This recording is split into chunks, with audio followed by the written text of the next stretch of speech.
voice. I am your voice.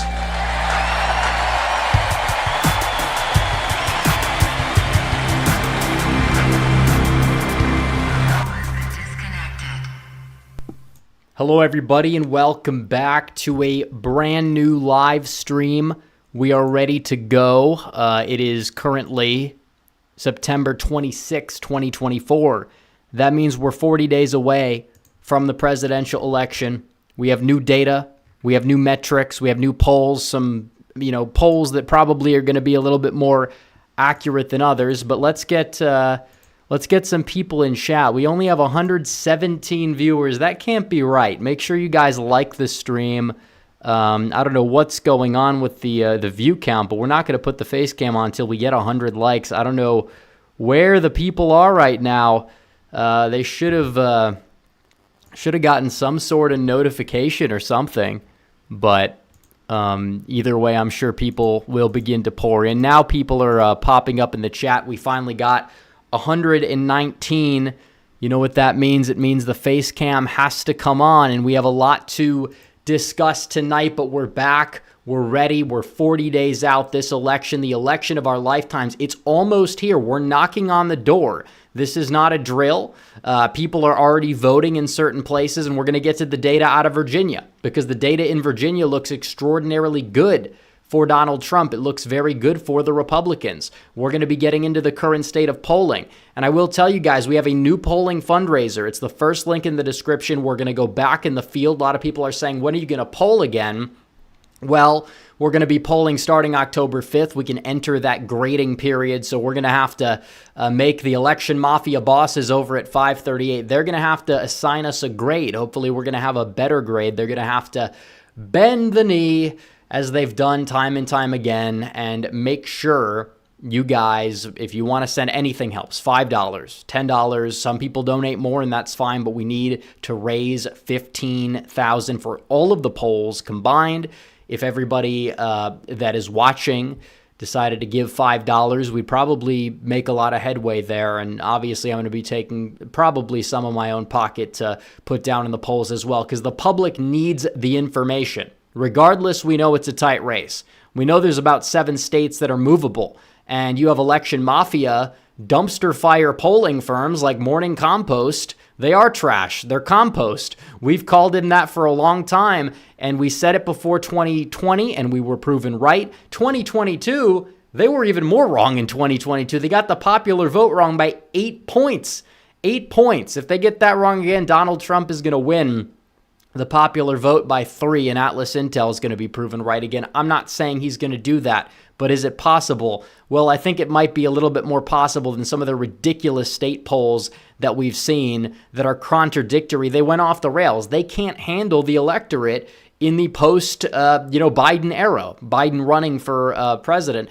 People say, well, the polls back then showed Trump beating Biden. Yeah, well, first of all, response bias goes both ways.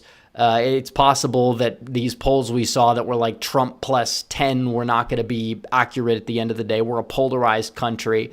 People would vote, you're going to have 45% of the country. They'll vote whoever the Democrat nominee is. Could be somebody, it could be Biden fully lobotomized, even more than he is.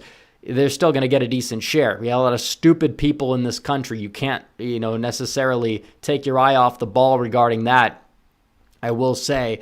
But still, the polls beforehand, they were still all over the place. Some of them were likely underestimating Donald Trump for a while. There was the response bias from the debate bump, the assassination attempt that boosted Trump's numbers. How much of that boost was 100% legitimate? Because let's be real, did a lot of people's minds really change from that first debate? I'm sure some did, but it wasn't a big, portion of the electorate. It was mainly, I can't support Biden. And who was fueling that fire? The media, because they wanted him gone. So that's why Biden's numbers fell. And obviously, Trump is becoming more popular. He's running a competent campaign this time around. It's touching base on the issues that matter. He's combining the strengths of his, 2016 campaign with his record as president. And it's just like, it's supercharged, especially because now this isn't an election like 2020 where it's Trump versus Trump. Biden hides in the basement and, the media covers for him. This is Trump, peak Trump, the final form of Donald Trump,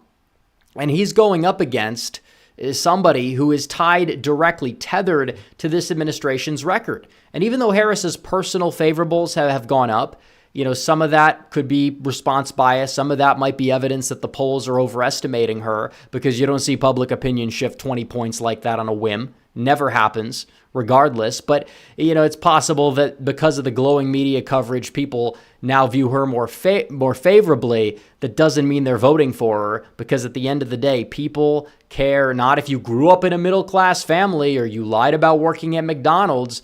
They care about, if you're going to be able to put food on their table. So, they can afford to even go to McDonald's, because fast food prices are out of control right now as things stand. You can't eat out, you can't eat in, you can't do anything. People don't have disposable income anymore. This is a major, major problem, and Donald Trump is touching base on that, and that's why he's doing so well. He's talking about the economy. He's talking about immigration. People don't want 20,000 Haitian migrants dumped into middle America in their little small towns. They don't want to, deal with an administration that's basically going to call you racist if you say, maybe this isn't the best idea to dump all these people. It's just the way that it is. That's the main point here. They're more offended because Donald Trump is listening to certain constituents that have raised claims that may or may not be true regarding, the animals of the feline variety, more so than they're offended at what's going on with this administration dumping all these people in middle America. That's disgusting, to be honest. And I think J.D. Vance is going to cook Tim Walz about that at the VP debate, which is happening on Tuesday. And I've said it before, VP debates are not going to move the needle, but I will say it's going to be extraordinarily entertaining. And it could be like a feel of a momentum shift, which it's already in Trump's favor. The momentum is in Trump's favor. But you'd like to have more momentum as things stand right now. You want to bury Harris. She's being forced to step out in the public eye. And when you see her in the public eye, it's awful. She goes to the most friendly network, one-on-one, unprepared interview because you don't know the questions, even though she might know ahead of time. But, she didn't know that well. She probably, in terms of like the debate, she was better prepared for the debate to answer those questions than she was for the MSNBC interview. But you see the MSNBC interview, she fails. She fails through it. The Oprah interview was a disaster. Trump said something at one of his rallies, Oprah wanted to crawl under the table out of embarrassment. It's probably true. I saw the interview. She has no policies. She cannot differentiate herself from Biden. She's flip-flopped more than John Kerry and Mitt Romney combined. That's not a winning recipe in politics. It just shows you're fake. It shows you're fake. The flip-flopper, the chronic flip-flopper always loses. I'm not talking about you evolve on a position over time or whatever. People will talk about Trump's stance on something like abortion, but has it really even changed that much? People understood, he's running as a Republican. He's not going to be, pro-abortion, obviously. But again, he's kind of more of a moderate, which is partially why he was the better candidate to run in this election out of anybody, because he has a chance at winning people. And there's a lot of people in the Midwest that like Trump's messaging, but they may not resonate with some of like the, Ted Cruz type of, social conservatism, which, by the way, you're not going to have social conservatism with establishment Republicans that claim to be, social conservatives. You won't. You're better off having some more, socially, libertarian candidates, for example, that happen to be willing to crush and go after the establishment, which is inherently become anti-conservative and antithetical to actual conservatism, to family, to everything. That's kind of where we're at right now in terms of the direction of the GOP. You're better off with populism. You're better off with nationalism than just trying to, appease certain social conservatives that are otherwise establishmentarian. Obviously, I am a social conservative. I believe that the reforms are best done, but there's certain reforms to do at the federal level. A lot of it revolves around the economy and a more nationalistic approach to things. And then at the state level, that's where you get your governors passing reforms, and that's kind of the sort of thing that you would like to see at the state level. But speaking of the state level, we have to talk about Virginia. We have to get to the meat of the data. Out of the state of Virginia, we have votes that have been cast, and we have the Oracle. This guy, he was so accurate in the past, 2021 or 2020 as well, 2022, 2023. There's an election every year in Virginia. This guy knows his stuff, and he's kind of popped out of nowhere because he's been posting this. You got this guy, Christian Hines or whatever. I don't know how to pronounce his last name. But the early voting the first day was crazy good for Republicans, and it's gotten better since then. And this is not perfect data analysis, but there are certain ways you look at certain areas, and this guy has gotten it down pretty well, and you see how exactly are they moving. And so far, Republicans in the early voting, they're losing by less than 16 points, which you could say, well, they're still losing. You don't know who's showing up. But here's the problem. In 2021, where Youngkin won the election, the early vote was still 61 to 39 in favor of the Democrats, in favor of Terry McAuliffe. The generic ballot in Virginia was relatively close the next time around as well. You look at 2022, and you could see this. I don't know why my mouse is acting up all of a sudden. That's not good, but we'll see if we can get it back. Otherwise, we're not going to be able to touch the screen because the mouse is the only thing that works. And now it works. We're back. So we're good on that front. But in terms of Virginia, 2022, you had a close national environment, or you had a close state generic ballot. It shifted the way the national environment shifted. Democrats, however, had a 30-point lead. And then 2023, here's the problem. Republicans did have a good showing early. They put emphasis. The problem is that, they got it down to about a 8-point Democrat advantage, but it didn't quite matter because in the process of doing that, they cannibalized their election day voters, the high propensity voters, and they still did well. I mean, if you talk about how they did, they ran even in the popular vote in the state of Virginia, and that was with them running on a 15-week abortion ban. That's not something you want to run in, at least the way they ran on it, using the word ban. There's so many ways that the pro-life movement has dropped the ball, but that's beside the point. But when we talk about this, it's true that Republicans were losing ground at this point in 23 and 21 in the early vote, but now they're gaining ground at this point. And while, mail-in ballots are still coming in and will probably help out Democrats, there's not as many of them. And you're going to kind of see that shake out. And they're already coming in and it's not working. But the number one takeaway from this data, it's not Trump's going to win Virginia, which we'll get to that in a second. It'd take a lot. It'd take a miracle. If he wins Virginia, I'd love him to win Virginia. I say go out and vote if you live in Virginia. But am I going to put as many resources into Virginia as I am Wisconsin? No, despite Wisconsin being more electoral votes or less electoral votes. I'd rather focus even on like a Nevada than a Virginia, just based on the fact that you have to box Harris out of the presidency. That's more important than playing with House money. I feel like with Biden, Trump would have had a legitimate shot at Virginia just because of the House money he'd be playing with, and I still think he could get it close. This guy says the rate things stand right now, it's a 3-point ball game. That is huge. 3 points. That's a big shift. I personally still have it as Harris +6. I'd like to be proven wrong. I really would. I'm not going to make those final margin predictions right now. But this guy's the oracle. He knows what he's talking about. And the low propensity voters, this is important because Democrats, the higher propensity Democrats are the ones that are cannibalizing, which Republicans are getting some votes too, and that's to be expected.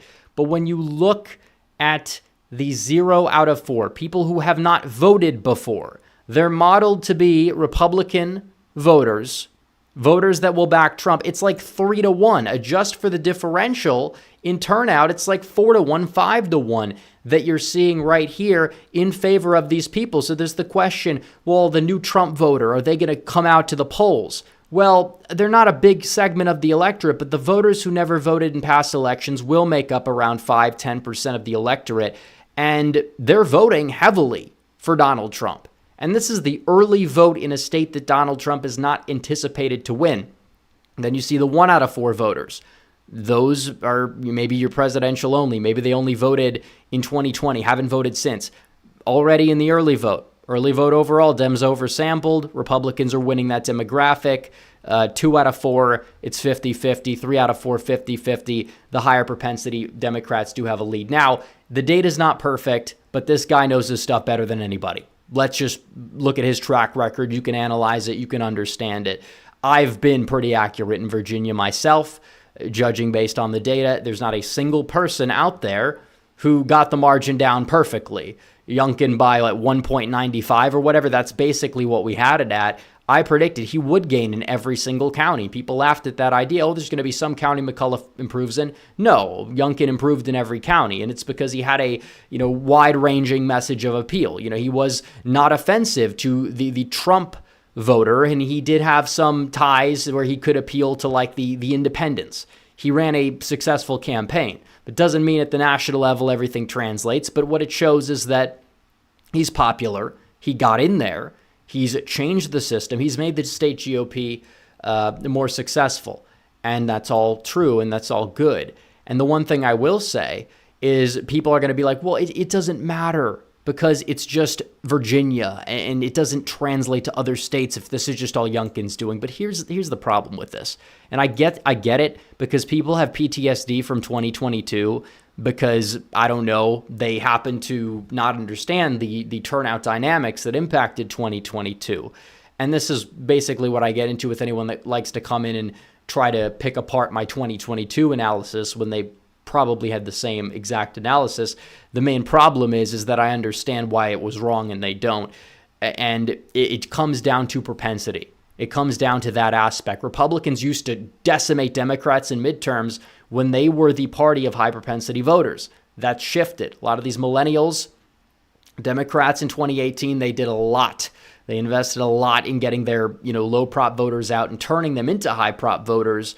And also the educational shifts have, helped Democrats. Some of that is generational. Will some of that even be bucked this cycle? I mean, if you buy the Notre Dame poll, it's being bucked. I don't know if it's going to happen, but is it possible we're sitting on a Kamala Harris electoral landmine of sorts? Yeah, and it could provoke some sort of landslide by relative modern standards. But the elections in Virginia are not going to be in a vacuum. This is in 2022, and even then the House vote in a lot of the states where Republicans underperformed him. But you talk about the generic ballot. In Michigan, Democrats had a narrow win there, but Wisconsin, Pennsylvania, Republicans won the generic ballot in those states. They won it in Georgia overwhelmingly, North Carolina, Arizona. That's factoring out for any sort of, uncontested races on either side. But the one thing I'll say is that when you're talking about these states and how they operate, yeah, Virginia could see a unique shift of a couple points because of Youngkin, but is it going to necessarily be enough to the point where it could happen in a vacuum and you won't see the same in other states? The answer is no, because we have to talk about North Carolina. You have people that are deranged and think that Donald Trump is not favored in North Carolina. Now, it's true. Josh Stein, the gubernatorial candidate, is favored in North Carolina, whether people like it or not. They're trying to do Mark Robinson dirty as we speak. And a lot of that allegedly may have come from some of the Republicans in the party, because I don't know, they're dumb and want to shoot their down ballot supermajority in the foot because they thought that now would be a good time to release such alleged dirt and statements. I don't know. The bottom line is Trump doing his own thing. That's what people are voting on first and foremost. There's a lot of people in North Carolina who are voting who will not even know who the hell Mark Robinson is. He won the lieutenant governorship. Obviously, more people know now, but is that going to galvanize people to turn out and vote just to stop him when he's he's trailing in the polls by 10? No, there's no reverse coattails effect. They don't get it. And Donald Trump leads the polls. He never led a nonpartisan poll after mid-September in North Carolina in 2020. He still won the state. I predicted he would based off the early data, which looks far better now for Republicans than it looked then for Republicans, by the way, if we're going to be completely honest. But you look at these states, they both moved the same identical amount in one way or another from 2000 to 2012. They're not that far off demographically. Yes, North Carolina's got more non-college whites. Virginia has more college whites and Hispanics and Asians. It's more ethnically diverse up in Nova. But in North Carolina, you have Charlotte, but the Charlotte metro area is not deep blue. Mecklenburg County is, but the, collar counties surrounding it are extraordinarily Republican, and there's a lot of Republican counties across the state. And then you have the Research Triangle, which has grown, but not much since 2020, and Democrats are close to max there anyways. They'll gain there, I'm sure, just like they'll gain in Austin, Texas, but is it going to be by a ridiculous amount? No. I mean, if turnout drops overall in those places, which they might, just because turnout overall dropping, there's a shot that they could maybe get a point of a boomerang, but we'll see. But 2012 to 2016, Virginia, that's why you had the split. And then 2016 to 2020, you had more interstate migration. You had, obviously, the Republican Party of Virginia is decimated. But still, Virginia's been the one that's been to the left of North Carolina every time. If Virginia moves right, North Carolina might not move to the right by enough, but if Virginia's moving right by even 4, I'm being generous. I'm not even taking the model at face value as it stands, and it is a moving model. It changes.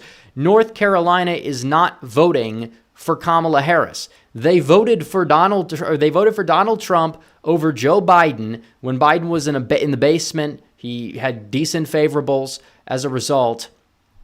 And keep in mind, Joe Biden back then, he had the issues to play to his advantage. The economy was not as good. Trump's biggest strength was neutralized.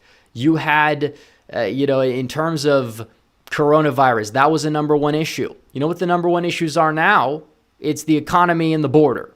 Abortion's not up there as much as people would like to think. And if you look at all the issues at face value, people consider their number one. It's either third place or fourth place, depending on how you divide the economy. If you say it's inflation's its own thing, then it's fourth place. And then if you maybe factor in foreign policy, sometimes foreign policy will be above the issue of abortion, depending on the poll. But a lot of the people that are, in that category, there's two things there. The number one thing regarding abortion is that partisan Democrats will just park that as their number one issue because it's the least embarrassing. They can't defend the bad economy. They can't defend the border unless they're for open borders, and that's a position that thankfully is seemingly making its way out of the Overton window, despite it being Kamala Harris's accurate position regarding the border, and it was 5 years ago, but apparently now she's putting on the MAGA hat. Of course she is. She's disingenuous, and she's going to lose because it proves that even if she has changing her positions, these weren't popular, so you're changing on a whim because it's not popular, you don't have conviction. Not a winning topic. But North Carolina, it plays into that because North Carolina is a state, and this is the second point, where the issue of abortion is not as big of a deal because Democrats, in order to win the state, they have to win, not only win a sizable chunk, but get supercharged black turnout. You had that in 2020. It still was not enough for Democrats to win the state of North Carolina. And the state has put forth a lot of election integrity legislation since then. You've got 750,000 inactive voters. They're pulling off the rolls. That means that any type of possible, stuff is far less likely to happen now than it was to happen then. So looking at the state of affairs in North Carolina, Donald Trump is in a good position in North Carolina. You can even look at some of the polling. Now, Morning Compost, we can get to them in a minute, and we'll take super chats because I know it's been a while. But you're not going to see North Carolina, if it's within, if Virginia's within 8, North Carolina is going to vote Republican, most likely. And if Virginia turns a corner that much, like where it's a 4-point lead, there's a chance that, Harris is not getting the suburban turnout necessary. You're not getting COVID-level suburban turnout that's going to allow her to take a state like Georgia or a state like Pennsylvania. And if you can't box out of those 3 states, as I've said many times, even if you win Virginia, you give Georgia, you give North Carolina, you give Pennsylvania, you have no path to victory. You cannot win the election at that point, regardless of what you do. So we'll have to see. As I always like to say, you have to wait and see. But as things stand today, there's not a data point that looks good for the Democrats. They have to cling to Morning Compost.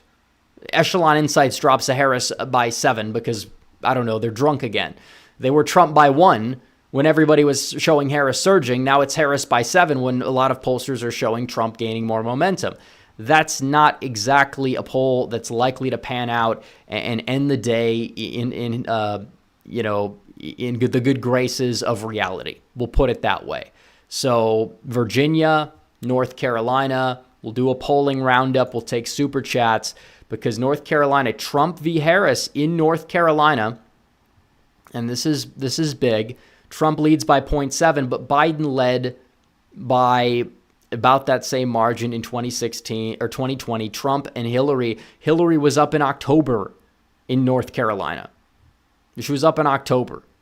And we polled the state, and we're going to poll it again if you guys donate to the GoFundMe, link in description. But still, New York Times, which had, I think, a Harris plus or a Biden plus something back in 2020, they have Trump up 2. Marist had a Harris plus 6. They have currently, as things stand, a tied race. And it just goes to show. North Carolina, Arizona, Trump in the lead. Fox News released a poll out of Arizona. They had Trump in the last poll. He was down by 1. That was a month ago. Now Trump is up by 3. You look at Arizona, North Carolina, Georgia as well. Because it seems like the Harris campaign is giving up on Arizona, and the new registration stats are crazy good. The ground game is severely ramping up in Arizona. We'll see if it pays off. It's not going to take a lot of shift. And Georgia, Fox drops a Harris by 3, which, again, you did not see a, 5, or I guess it'd be a 1-point movement to the left when all these other polls are showing the opposite. But I guess we jinxed it. But Fox News is not a right-leaning pollster. It's not. They've been inaccurate in the past. They were horrendous in 2018 in particular. But you see this here. CBS News, Marist, Rasmussen, New York Times, out of Georgia. Trump has taken a commanding lead, and he's roughly near the magic number in the polling. If he gets 49 in the polls in these places, he's going to be in good shape. In the aggregate, not a single poll, because obviously it's different. But even Morning Compost couldn't even muster up a Harris lead in Georgia. She's not energizing black voters. She's losing them, mainly young black men. It's Donald Trump in some instances. This was their break the emergency glass moment when they got rid of Biden. And obviously they are polling better for one reason or another.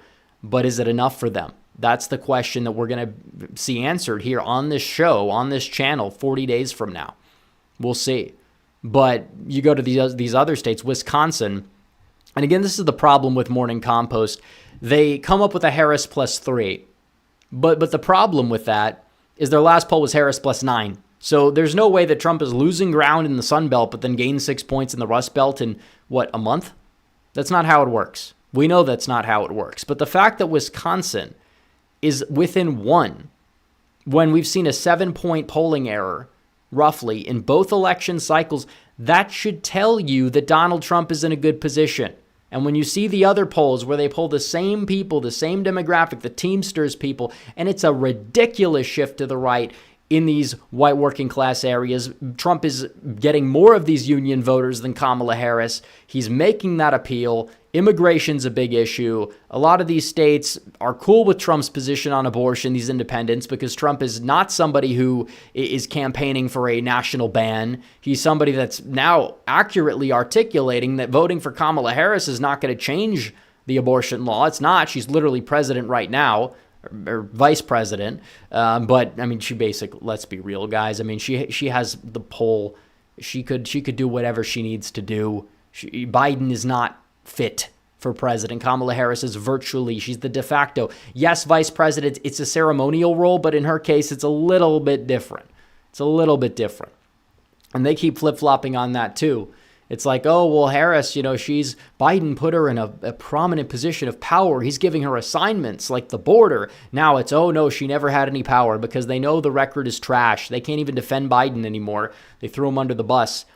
But you look at Wisconsin, Michigan, again, another state, Harris by 2, not really a good enough lead given past polling errors in Michigan. Michigan is the second worst polled state right next to Wisconsin. Pennsylvania, you see what's going on there. And again, here's the problem. You get a lot of polls that are neck and neck. Trump's leading some. And then you get these ridiculous polls from UMass, which is never polled. Well, that's not UMass. That's YouGov. And it is true that they've been awful in the past in the state. You have Quinnipiac, which drops a Harris plus 5. They were off by double digits this point in time in 2020. And then Morning Compost with Harris plus 5. If you think that Kamala Harris is going to win the state of Pennsylvania by Obama-Romney margins, you can check yourself into a mental asylum. You could check yourself into a mental institution right now, because that's not going to happen. Everybody knows that's not going to happen. You can't release a polling drop like this if you care about the truth, but they don't care. They don't care. They care about, I don't know, making their people feel good. And maybe it's good for us that they are that way. But if you talk about their past track record and you want to go back to 2020 and even 2022, every single poll in every single state favored Biden by over 2 percentage points. That is called malpractice. That is not serious. They were off by 13 points in Wisconsin. They were off by 5 in Michigan. They were off by 8 in Pennsylvania. And you want to act like these polls are, oh, they're magically fixed now. Where's the evidence? I will give people this bounty. They'll say, well, you can't assume the same polling error. I'll say you can't assume that there's not a bigger polling error.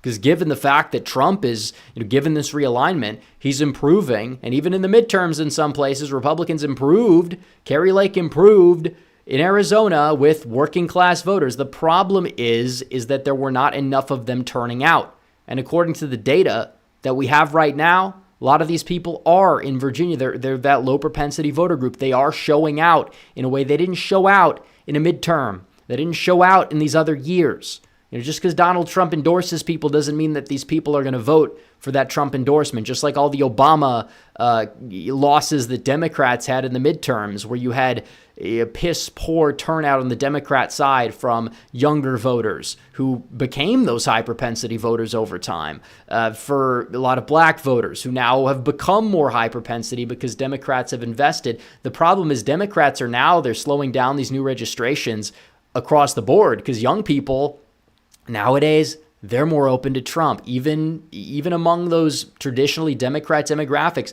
Young black women, heavily Democrat, but young black men, it's not as black and white as it used to be, no pun intended. Trump is making gains there, and it would make sense that he's doing such. He's not going to win that demographic, but over time you're seeing a shift.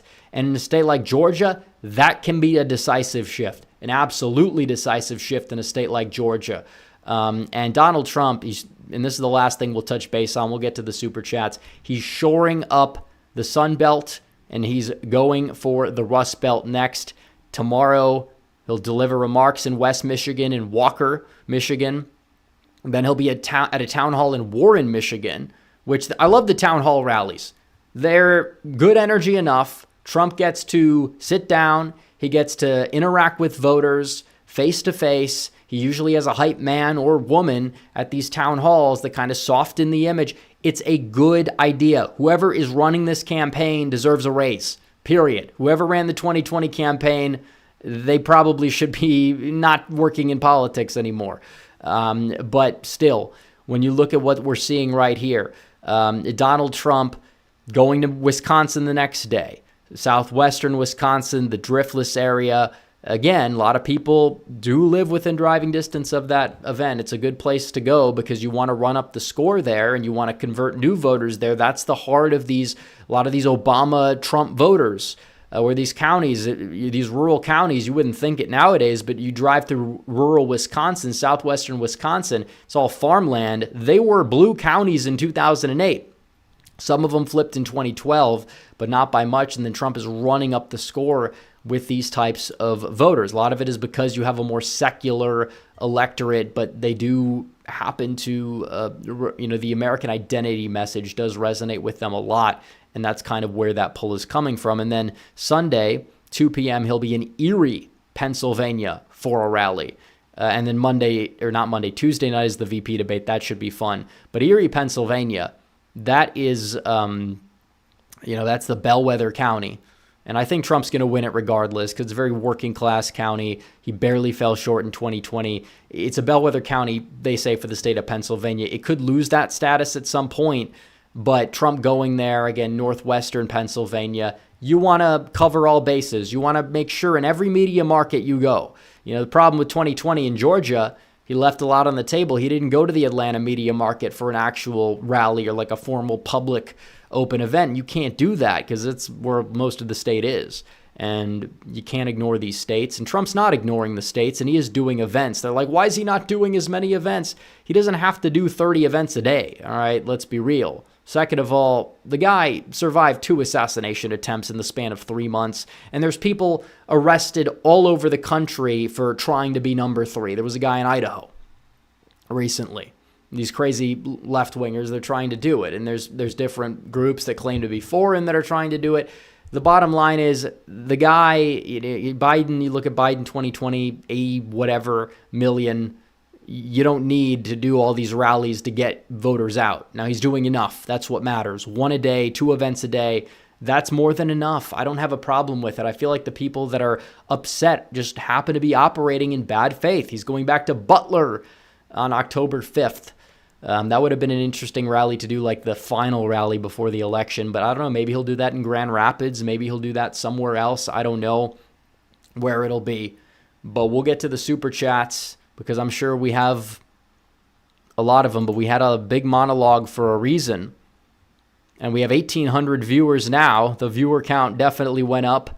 But let's check out the super chats. I will have a sip of water from this mug, which you can buy on my website, shop.redeaglepolitics.com. The Trump iconic bullet design. Also, it's on my shirt as well. You guys can buy one, get one 20% off.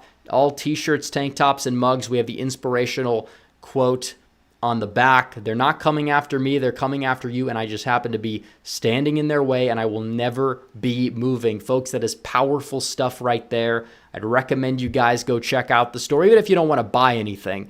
It's just check it out. Shop.redeaglepolitics.com, either now or after the stream. But they've been doing really well. All the designs have been doing very well. We got a lot of bestsellers. And Johnny Heartdog, once again, kicking off the show, saying it might be too early to ask, but do you think come election night it's going to be an early night? No, I don't think it'll be too early. Now, what do you define as early night? Because typically, and we could actually, look at the map here, because early night would mean that a lot of these states are not filled out. So let's put it to the 9 p.m. poll closings, where let's say you even get all of these states counted. Trump would be at 210. Maybe you get North Carolina called by that if he's having a good night. Maybe you do get Georgia because they count pretty fast. It's defortified, you name it. That's a stretch at that point. Yeah, Idaho and Montana, they don't even declare. So then maybe you do get the 10 o'clock states like this. Okay, that's 244. Even if he gets Pennsylvania, you can't call the election.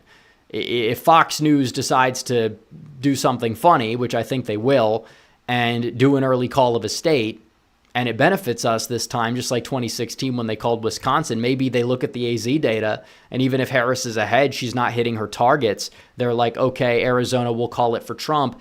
If they do that, then, yeah, you could see that. But again, they'd have to call Pennsylvania. You're not going to have an early night, most likely. We'll probably have a clear favorite sometime around 10 p.m. for sure. Maybe even sooner than that, depending on how these things go. But I do believe that, again, we're not going to know the official winner of the election probably, until after midnight. Even if Donald Trump ends up winning relatively decisively, I don't think it's going to be super early. But I hope that it's, I like a little suspense. I like the 2016 length is perfect. Maybe it's nostalgia. I don't know. Johnny also says, if or when we win, would you please do a video of media? Yeah, we could do reactions to. I've said we could do reactions to that kind of stuff. We could. I'm not a reaction channel, but would I be open to kind of just breaking down, analyzing the reactions? Yeah, absolutely. I'm sure we're going to have a lot of fun.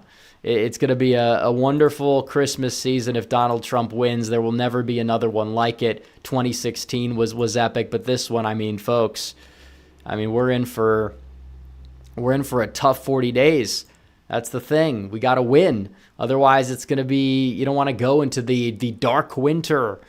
You don't want to do that. They used that term in 2020, and obviously that was more referring to COVID, and it's just true. You're going to have these policies, they're set in stone. When they take power, that's when they first just go with the executive orders. And, you could say, well, why isn't Harris doing the bad stuff now? Because she wants to be elected first. If Biden and her were, opening the border even further, they're trying to give amnesty, they would not win the election. They know that. Johnny Hartdog also says, pray for the hurricane victims in Florida. Absolutely. 100%. We might even have a few in chat from what I've seen. Tom Sav says, will you be streaming on election night? Absolutely. I will be here for the mega stream. I don't know if we're going to have guests. Probably. I mean, not. I don't even know. I like doing it on my own. But could we have maybe some people that check in from time to time? Yeah, we're going to have a war room for sure, where people are going to be, obviously some people in the know that I know are going to be posting some updates, and we're going to be kind of going off of that as well to get the because I don't like looking and refreshing Twitter. I never use Twitter on election nights for a reason. I mean, I'm not going to lose brain cells with all the brain dead takes there. Could you imagine? Though the one, it's crazy, the emotional range.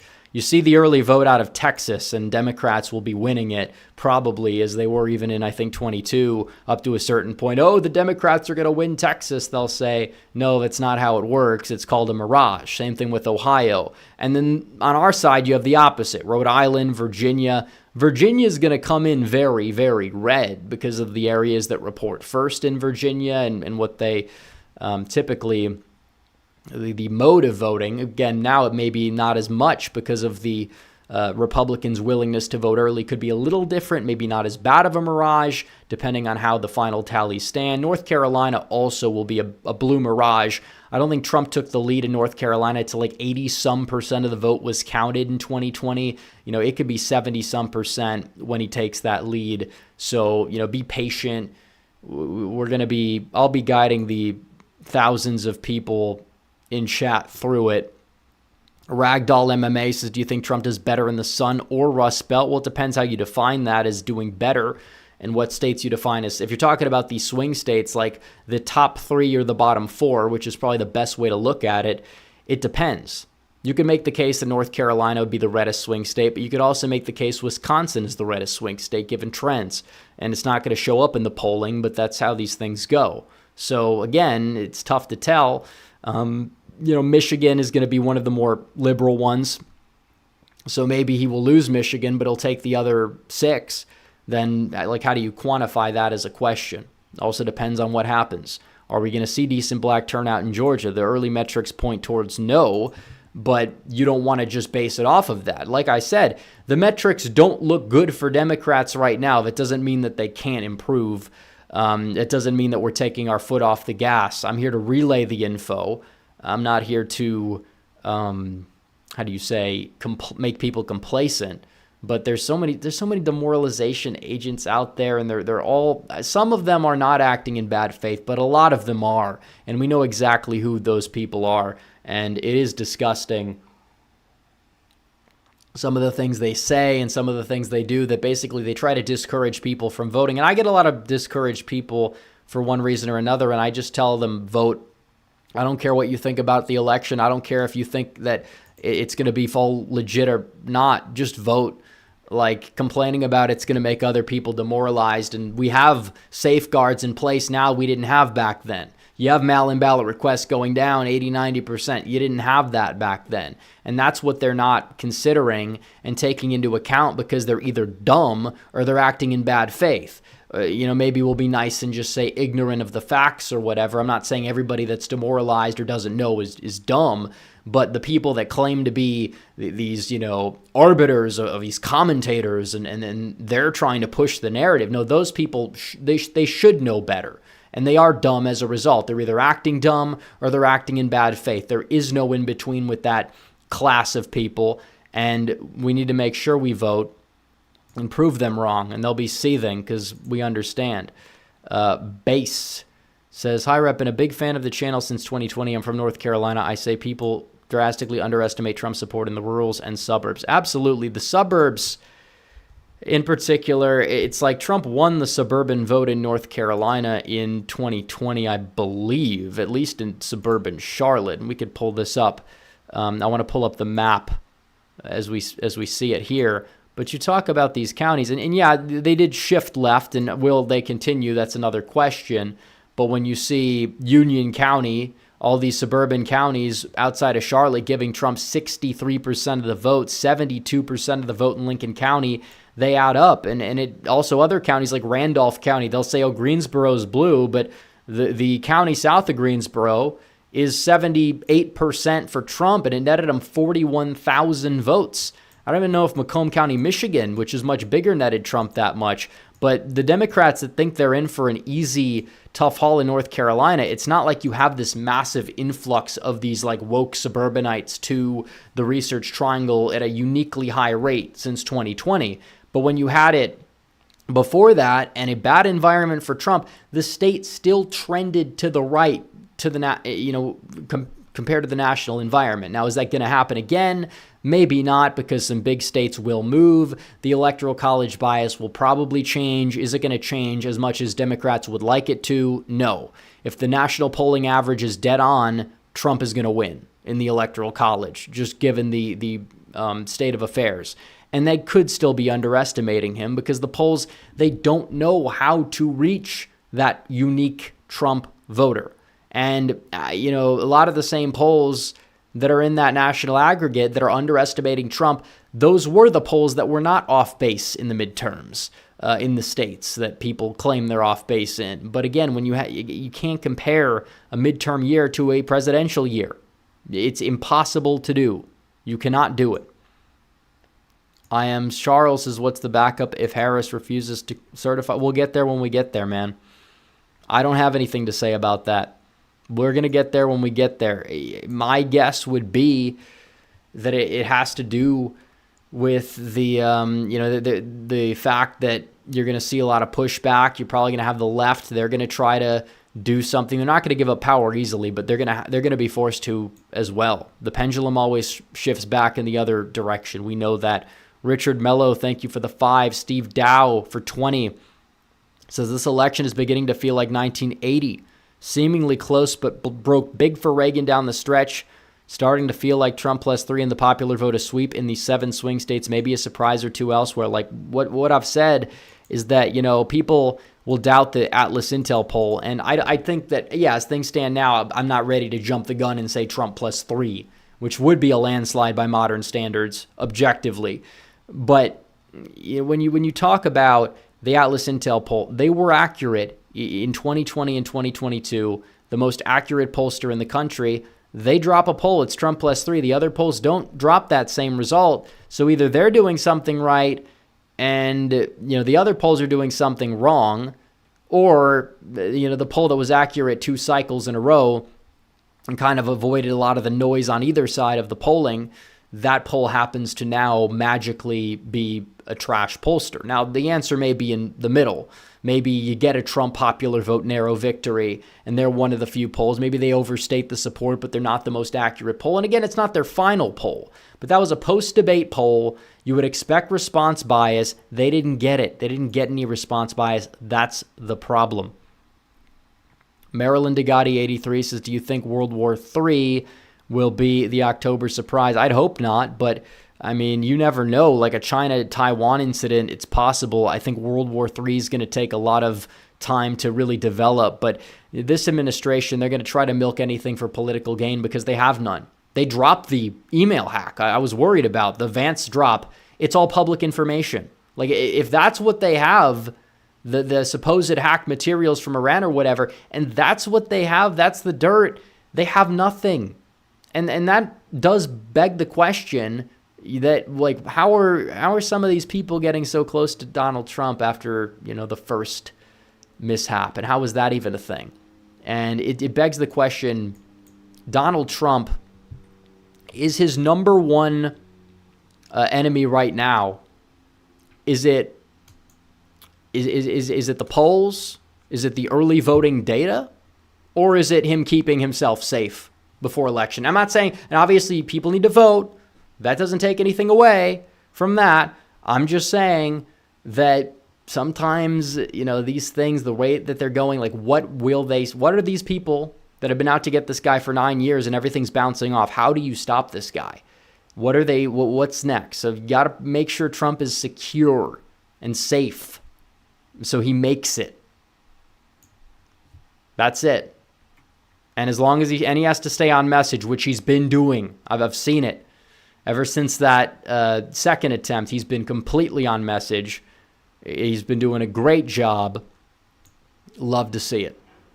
Johnny Heartdog for 20 says 3 things that irritate me. Number 3 is that liberal channels like LTE and Young Turks are saying it's Harris plus 5. Well, if they really think Kamala Harris is going to win the popular vote nationally by more than Joe Biden in 2020, I don't know what to tell these people.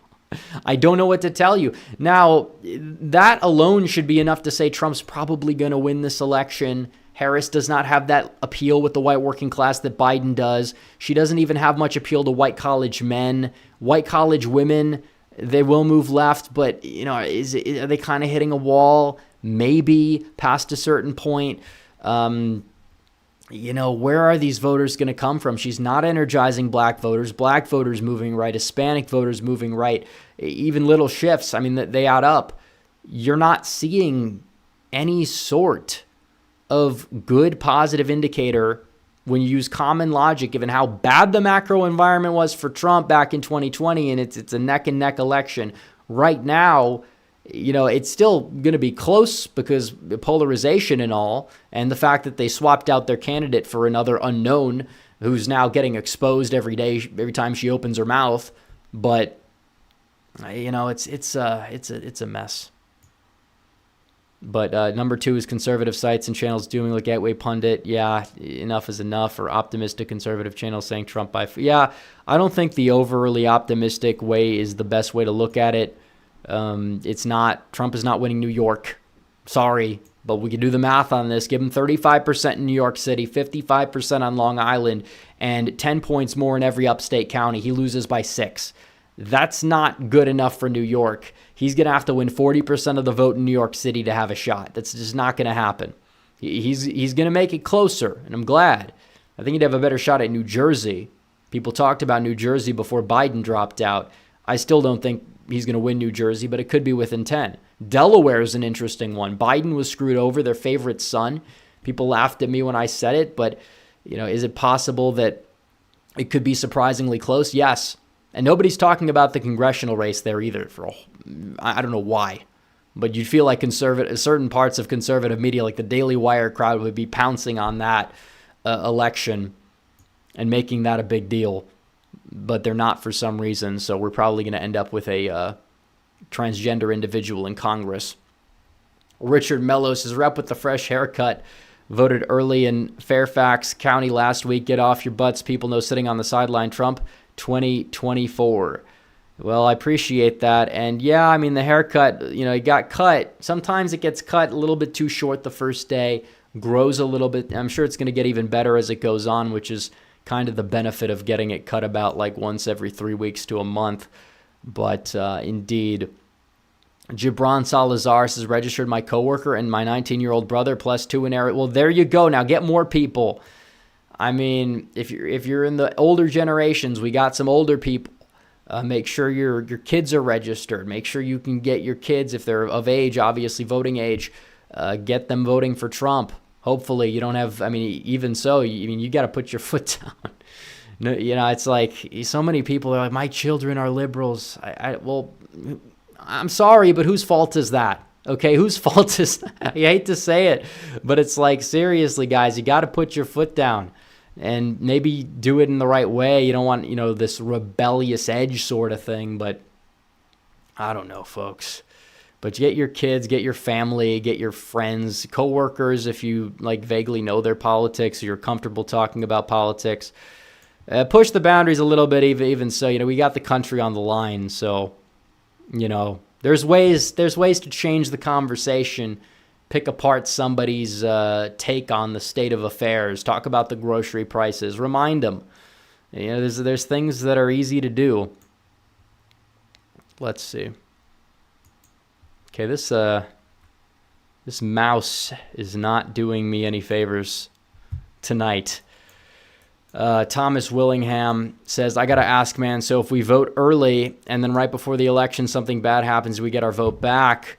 I don't want to wait till election day, but what do we do? Well, it's a little bit complicated than that. But just vote. That's not something we should be thinking about. First of all, obviously, got to keep Trump safe. The Secret Service, they should be thinking about it a lot more than they are right now. But it's not about getting. I think Vance would basically just become the next in line. But I mean, who knows if they stop Trump? Who's to say that they're not going to start going after others? Our Ice Cream Junkie says, how much of a chance do we have with Mike Rogers? Would love to get a Republican senator in Michigan for the first time this century. He's got a shot. I said it. People laughed. 55 Senate seats is on the table. I didn't say it's going to happen. I said on the table. If Donald Trump is winning states like Michigan, Wisconsin, and Pennsylvania and getting out those low propensity voters, they're voting Republican down ballot. They're not, especially in Michigan and maybe even Pennsylvania, because they're effectively taking on Bob Casey. Hitting him where it hurts. McCormick's running a good campaign. And then in Wisconsin, Baldwin, she's got the LARP thing going on, but there's a shot. I don't know how much it would have to be to pull, these people over, but down ballot lag, even among some of these like never Trump types in, the WOW counties or West Michigan, or even places like Allegheny, in Montgomery and Chester and Philadelphia, there is a shot. And Bob Casey's collapsing in real time. How many polls have we seen with this race tied? And the other polls, all the undecideds are Trump voters. So let's be real. Let's see. Johnny Heartdog for 10 says, over-optimistic sites and channels include Steve Turley, On Point Politics, Depressed Ginger, like their views, but they overestimate Trump. Well, I mean, I like all those guys. I've collabed with all those guys. I think that they're very into the click, and it's good business, the clickbait business. And some people say that's a dirty word. I don't see it as a dirty word. Everybody does it for a reason. But so long as people are encouraging people to vote, it doesn't quite matter. That's kind of the thing, whether you think their analysis is too optimistic or not. As long as the optimistic comes with, oh, Trump's got a big shot to win, but everybody has to vote, then I think it's well worth it. So let's see. Creek says, isn't it true Harris voters are more energized? No, it's not, because they're not showing up at rates high enough in the request data. So that's not true. They're not as energized as they should be, or as they claim to be, which that's the main issue there, is that you're not getting the enthusiasm that we're seeing in the enthusiasm polls. But again, an enthusiasm vote is not enthusiastic vote's not the same as an unenthusiastic vote. And is it possible they're going to swamp the polls on election day? Well, they didn't do that as, a proportion of the electorate in the midterms. It's unlikely. Now, in-person early voting, as it ramps up in like North Carolina, we'll see. But Trump is probably going to win, as he did in 2020, win the in-person early voting in North Carolina, or at least come close to it.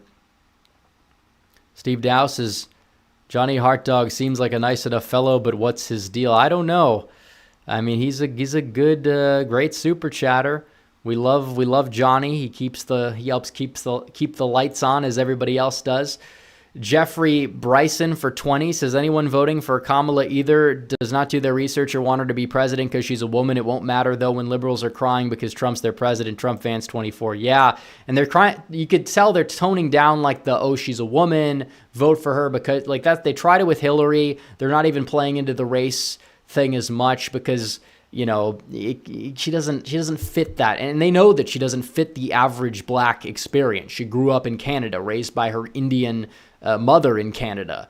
Donald Trump, it's long joke. Donald Trump is more black than Kamala Harris. Well, I mean, it's true in skin tone. It's true in the fact that he knows what it's like to deal with the justice system. It's true based on a lot of different metrics. Just in terms of like his lifestyle, it's very hip hop-esque, is what I'm saying. Whether people say that relates to the average black person in America, well, Kamala doesn't either do that, by the way. But, Trump has this ability to be like this billionaire but he can relate to the working class. He can relate to all sorts of demographics. It's insane. Donald Trump is a very, very rare figure in history, and that's why he's gaining support. They've called him every name in the book. He's gaining support with every demographic except maybe these, white college-educated women. Okay, whatever. I think that, if anything, you could say it's on net he's gaining. Overall, even by losing some of these people, because he's losing the, old guard of the GOP. And a lot of it is generational, too. What can I say? But, those white college women, they don't vote for other Republicans either, for the record, depending on the state for sure. It depends. Jeffrey Bryson for 20 says, we did that one. And it's true that people that are voting for Kamala, they're either very liberal or they just don't have a functioning brain. And I to say that in a passionate way, is reaching out to people who might disagree in the audience. Maybe you're very liberal, you believe in the policy that doesn't really exist, but you believe in, you don't like Trump because of ideological reasons, whatever. There's not enough of those people in the raw data. But people that support Kamala Harris for, she's going to save the country, no. These people, I don't believe they exist. I was thinking about that last night. There's no way. There's no way there's enough people that are going to put Kamala in the White House. I could understand why somebody even would vote for the generic Biden in 2020 because, they're brainwashed by the BLM stuff and COVID. They bought into the nonsense with COVID, and a lot of people regret it and got red-pilled and are now voting for Trump, which is another underrated segment of the electorate, and it also plays into that white college demographic as well, where Trump might gain back some of those white suburban men, especially against Kamala Harris. But you can make the case for why somebody would. It's not a valid case to vote against Trump in 2020, unless you could see the future and he wins in 24 and he makes America great again, which, hey, it would be worth it if he's able to win. And you don't have a term. And I'm not saying that takes away from the destruction of the past 4 years, but if he gets in there, the economy fixes. It's fixed. He's able to get some reforms that get off the ground. And on top of that, he's able to essentially just, you have these mass deportations and you get rid of all the neocons. Look, you had the top two guys, Mike Pence, help staff the administration. Mike Pence got replaced by J.D. Vance, the best senator in the country. Are people not realizing this? You look at just in terms of the advisors. You had Ivanka and Jared. It's his daughter and his son-in-law. But again, if I had children myself who had ideological differences, I probably wouldn't want them in the cabinet if they're going to, be at odds with the interests of what my voter base wanted. And now those individuals, they're at an arm's length, and individuals who represent the interests of the base are back, and that's why they're terrified. They're terrified that Donald Trump is talking about the border, and he's talking about it in an effective manner. Springfield, he's talking about that. Technically, they're, quote unquote, they say legal. It's not legal. It's extra legal in a way, because you have people that come in and you just give them the status, temporarily protective status to those people. Yeah, it doesn't make it moral. Okay, doesn't make it right, doesn't make it any different in the grand scheme of things as illegal immigration. The people of Springfield didn't want him there. They're raising up the car insurance rates because a lot of these people now have driver's licenses but can't drive. And on top of it, look at the school system. The average schools, the struggling kids that were already there are being left behind because you have to teach all these other kids English because they don't speak English. So whether people want to say, well, maybe the whole cat thing is a mythical thing. First of all, Donald Trump didn't make it up. It was residents who brought it to people's attention. And we could debate how accurate those claims are. At least I think that the goose claims seem a lot more likely. And it doesn't really change much if it's a goose or whatever. It's still not behavior that everyday Americans would like to encounter. But you have that, and then all these other towns are facing the same crisis. Donald Trump is actually bringing it to the table. They're terrified about the tariffs. They fearmonger about tariffs because Donald Trump is able to use the broken system to the advantage of the American people. They don't want that. Yeah, technically, you run all your models. Tariffs are going to raise prices. But in reality, Donald Trump is just effective at using them as a bargaining tool because he in a way, he's a strong man, which is good. They say that's like bad. No, it's effective. He's a protectionist. He cares about the country. He wants to put Americans first, American manufacturing first. Harris isn't going to do that. Well, what are they doing? Oh, well, we're going to take credit for all the jobs because COVID ended. That doesn't work that way. It doesn't work that way at all. And the farmers of Iowa, they said they'd vote Democrat because of the tariffs, and then they give Donald Trump a even redder margin and a less favorable environment in 2020. So yeah, about that. Let's see. Johnny Heartdog for 10 says, I've been a subscriber from the start. I'll give you credit. You don't doom, but you also don't overestimate Trump saying he gets 400 electoral votes up by 10 flipping Minnesota. You keep it real. Well, we talk about that stuff a little bit more in like the off season because it's fun. Is it going to happen? Probably not. Minnesota, I mean, it'd be hilarious, but I don't know. I don't see it. Johnny Heartdog says, Steve, I'm a very nice guy. Really, I am. May God richly bless you. I mean it sincerely. Well, there you go, Steve. We got the super chatters having a conversation as we speak. And I agree. Johnny is a nice guy. I agree with most, if not, I'd say most of what he has to say. And he always sparks the conversation with his early super chats. It's very appreciated. Ash K2 for 10 says, I wish Trump was more savvy about the humanitarian crisis in Gaza, remain pro-Israel, to not upset the rabid evangelicals, but empathetic to the concerns of the Muslim community, a missed opportunity. Well, it depends how you look at it. I actually don't think that you're entirely wrong about the fact that he can appeal to both, but he is doing that. He said, if she wins, Israel's gone, Palestine's gone. And he's not entirely wrong because when you have weak leadership, you have chaos abroad. Now, I don't know if the prediction of Israel being gone is all that accurate. It is true that we still fund both sides of the conflict, but what that does is it leads to more people on both sides that happen to be injured. And I don't really care what people's position on any of these two conflicts is. The one thing I'll say is that I'd rather they not be happening. And I'd rather, I'm not saying countries can't defend themselves or whatever, but we got to get this squared away. These things have been going on for far too long.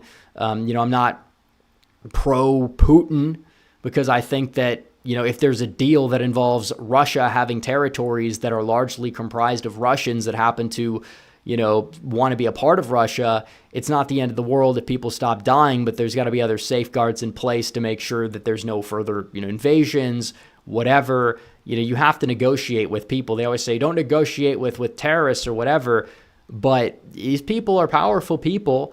And if you want to stop the conflict, you're going to have to get people to make a deal somehow, some way, because it's not like you're going to just be able to snap a finger and they go away. It's this 5-year-old logic that doesn't seem to add up in terms of geopolitics. Let's see. Trevor Hint says if the first attempt on Trump was successful, the left-wing media would have actively celebrated. Well, I don't know. Who knows what they would have done? They would have or they would have just pretended like they loved him the entire time. That's also a possibility. Or they'd be like, oh, he's a divisive figure. You'd have some people in the media that would be more incendiary than other people. But who knows? I don't know what they would. I don't want to think about it, but it's crazy how close they were. You're that close. You turn your head, you're done. If that bullet actually goes through, you're done. And you turn your head, and at least you get this. You get the design. You get the American. It's not the American flag, but you get the ear. That's a big miracle right there. And honestly, if Trump wins, I think everybody's just going to agree that was an act of God at that time to move his head at the right opportunity, because he would have been gone. It would have been a very different moment. It was a surreal moment when that happened. That was insanity. But let's see. We have more super chats. I lost them. We're going to get them back. We're not done yet. We're not done yet. But Trevor, we did that one. DS Cuber says Pennsylvania Chase video when, and what is that Bloomberg poll? It's compost. It's morning compost. It's what it is. And again, I'm not saying that there's no shot Harris has at this election. I'm not saying that. I think Trump is the favorite. I've been very consistent at 60% to 66. I don't want to jump the gun and say it's more. I'm willing to move it up to a 2-to-1 favorite again, just based on the early data, which it could change as more data gets in. I'm not saying that. That's why he's not the overwhelming favorite. He's 2-to-1. But in terms of the Pennsylvania video, and it's not just Pennsylvania, it's every swing state. I will film it tomorrow. I have a lot of things I have to get done for a lot of other non-political things, and I'm working on them, and I've made a lot of progress on them, and I got one last, big thing to do there. And when that's complete, I'll be able to dedicate all my energy in October to the election, and I look forward to that. The grind will never stop. We're going to have double uploads. We might even do streams, maybe not nightly, but maybe 4 or 5 times a week when we have more things to talk about. Like this is going to be a full scale, just leave it all on the field. This is the last dance. Donald Trump in an election. We got 40 days left. If you're on the East Coast, it's technically 39. But yeah, we're going to do that ballot chasing video, and I may even make another one if I have to. And maybe it's not going to make that much of an impact, but if we can get a couple thousand volunteers, and I'd encourage people to share it far and wide, but if we can get a couple thousand volunteers on just any of those volunteering platforms that are going to be promoted, well, that's huge, because if we're going to recruit that many, that's the election. Depending on what's going on, that could be the election. Absolutely. So we'll see. We're going to try to get as many people as we can. I know some people are busy, but it's like a flow chart. If you're busy, you do this, this, and this. If you have all the time on your hands, we're going to put you to work. We're going to give you homework, and you're going to do it. And if you don't, if you can, you don't, you're really sabotaging Donald Trump and his legacy. And I'm not saying he can't win, and maybe you think he's going to win. Well, I want him to win by as much. I want Wisconsin to be likely red. I want my prediction to be laughed at for the right reasons, because it was underestimating Trump, not overestimating. But we'll see. I try to pinpoint it accurately. All the people that like to see, if any of the people that like to critique would step into the ring on Sunday during the call-in stream and just dare to debate. Just dare to debate.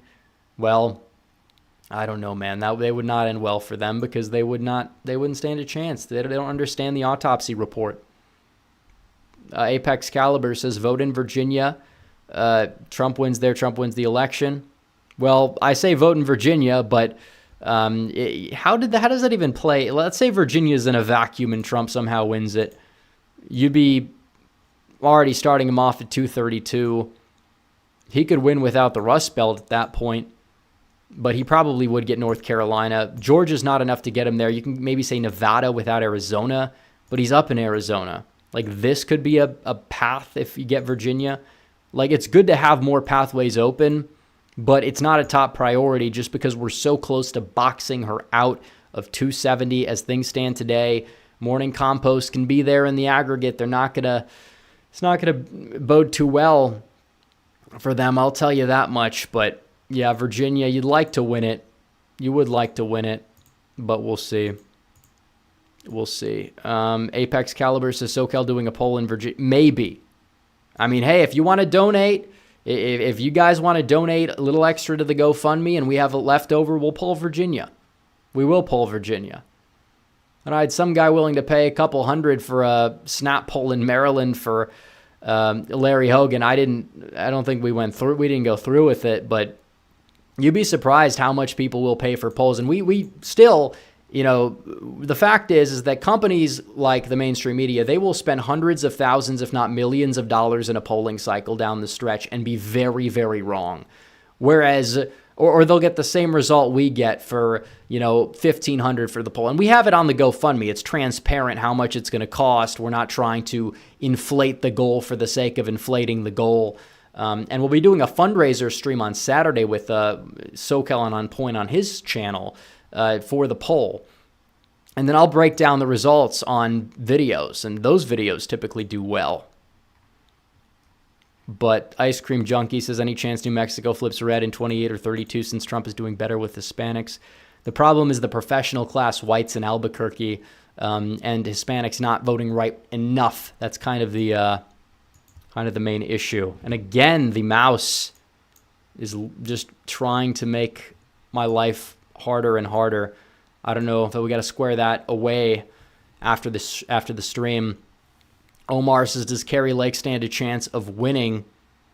Well, I mean, does she have a chance? Yeah. Is it like, would I bet money on it right now? No. But again, like I said, the polls, it doesn't mean much. Martha McSally was down by more at this point. She only ran behind by 2.